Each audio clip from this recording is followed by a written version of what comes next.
Welcome back to the C-Suite. I'm Danielle Jaworski. If you've ever felt lost or without a sense of direction in your career or business, Yollanda Zhang is going to help you to create that clarity and focus.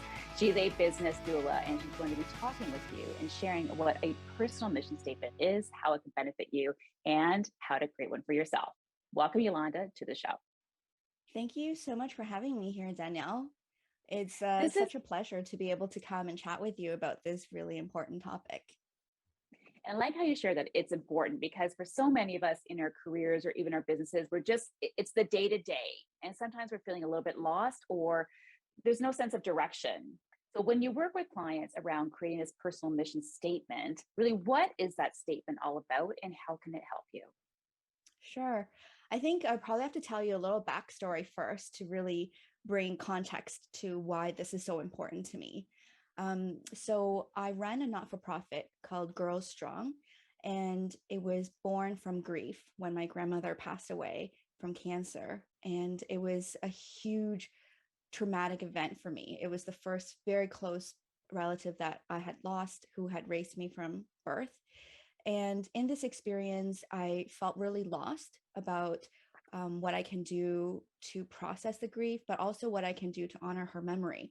And one of the things that I decided to do is to launch this not for profit to empower young girls so that they can live limitless lives, because my grandmother has had a very difficult beginning in her life and just not had the opportunities that many people now have.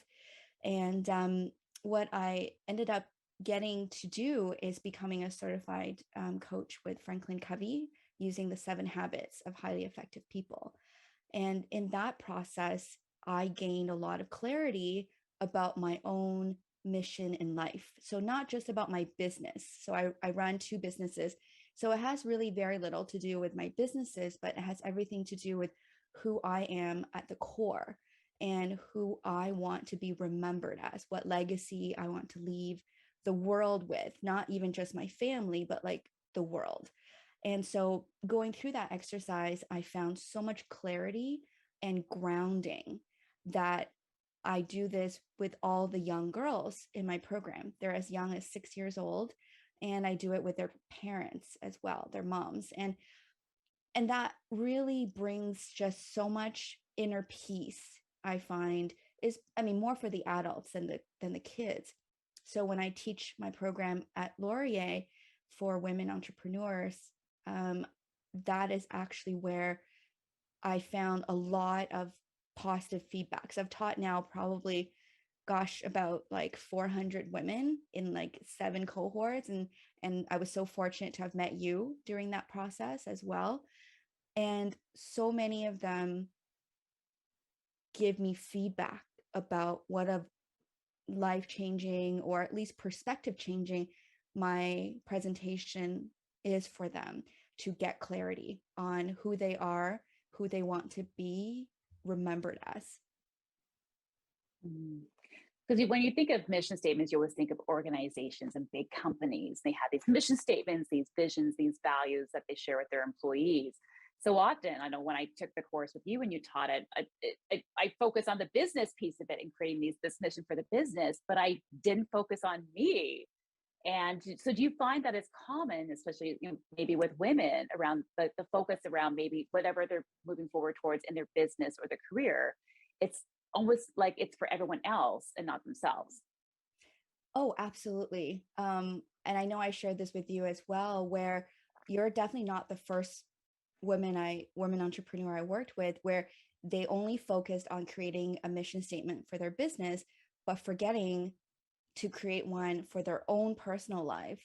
And I think it's common because women tend to place themselves last, even though we've been taught so much over the years about self-love, self-compassion, fill your own cup, put the mask on yourself first.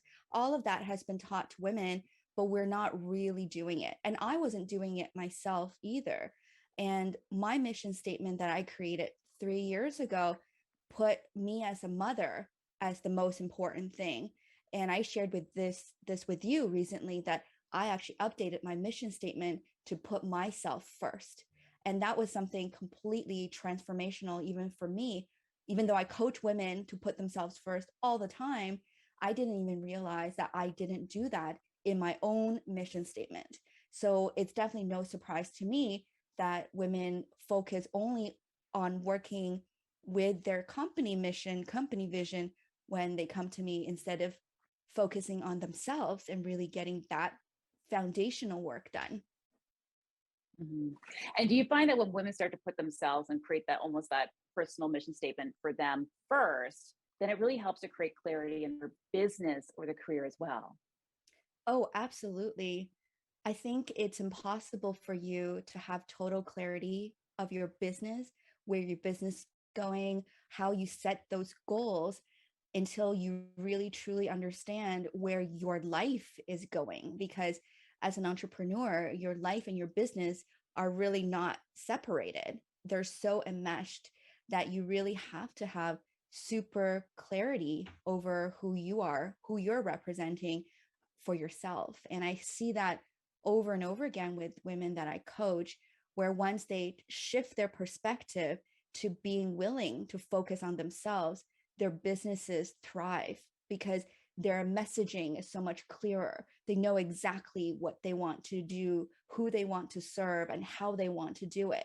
And it's effortless. Instead of always feeling like you have to hustle, hustle, hustle, it just becomes so much more effortless and successful. I love it. So, if someone is looking to start exploring what their personal mission statement might be, how can they start doing that? That's a great question. And I think I would offer the same lesson that I taught in my presentations at Laurier, which is that start with 3 words. Don't start thinking, oh, I'm going to create this poem about myself. That's a lot. So just start with 3 words that really resonate with you, that you might be thinking about over and over again, or people are saying about you over and over again. So for me, those 3 words, one was authenticity. I have really embraced being vulnerable, being authentic. It's very important to me to develop those authentic relationships. And the second word for me is connections. I mean, even the reason I'm here today is we made a connection. And connections, I think, really are so important, and they're just gifts. And so, connection, authenticity, and really the third I would say is vulnerability. I'm teaching a course, a corporate training right now, all around authentic communications. And one of the hardest things for people to do is, like Brene Brown said, to take off the armor and rumble with vulnerability. And so for me, I think those 3 words are very important for me. And so 2 of those words are now in my final mission statement. So that's how you kind of build. You have 3 words, and then you string them together as like one sentence, and then you just kind of add to it. So I don't know if you're able to share, but I have my mission statement that you can share as well. So you can see like how those words are playing in my mission statement for life. That's great. I like how what you said as well, that it changed. So you can have this mission statement, but which is good for you now where you want to go, but also knowing at the same time that as life happens and you evolve and you become more aware of who you are and what it is that you want, that it's okay for that personal mission statement to change and grow with you. Oh, absolutely. I actually review my mission statement once a week, and it's part of my process with organizing myself, but just reviewing my goals, my vision board, and my mission statement to make sure that, everything I'm doing, I'm still following the right path, the right track for who I want to be. And another tip I would love to offer, in addition to the 3 words to start with, is really thinking about how you want to be remembered. Like I share this with your group when I presented, that it could be a bit dark to start thinking about, your death or mortality or the end. But I find it actually very calming to know that I'm planning with the end in mind, which is actually one of the 7 habits, is to begin with the end in mind, and to know what you want to get out of the end.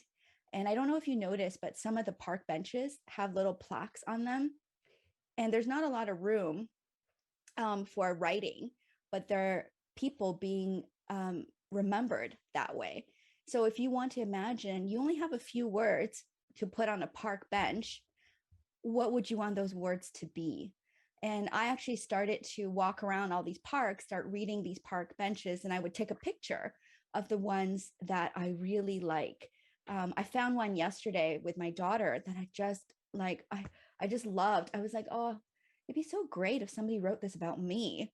And is it okay if I share with you what it said? Sure. Yes, Okay. please. It's actually on my phone. I'm just going to read it. It was just so beautiful. And my daughter thought I was crazy taking all these pictures, but so this was honoring someone named Jan Casey Monahan. And what it said at the bottom is a unique, funny, and clever woman who made many lives better. She will never be forgotten. And I don't know her at all, but I Googled her, and it turns out that she is a nurse and she taught nursing at U of T. And I just love the words that whoever put this together for her chose, because it just like it really just fills my heart. It's like I want to know this woman. And so that's what you want your words to create. It's almost like that GPS for you, like where do you want to go? And for me, I don't want a tombstone. I actually want to be remembered on a park bench. And I'm working on those words right now to help my husband out. Like it's like if I die, this is what you have to say. But I just think it's nice to have that peaceful feeling that you are going towards the place that you want to be and you planned it. It's very intentional. It's not haphazard or by accident or somebody's pulling you along. You want it there. You created this life. Mhm.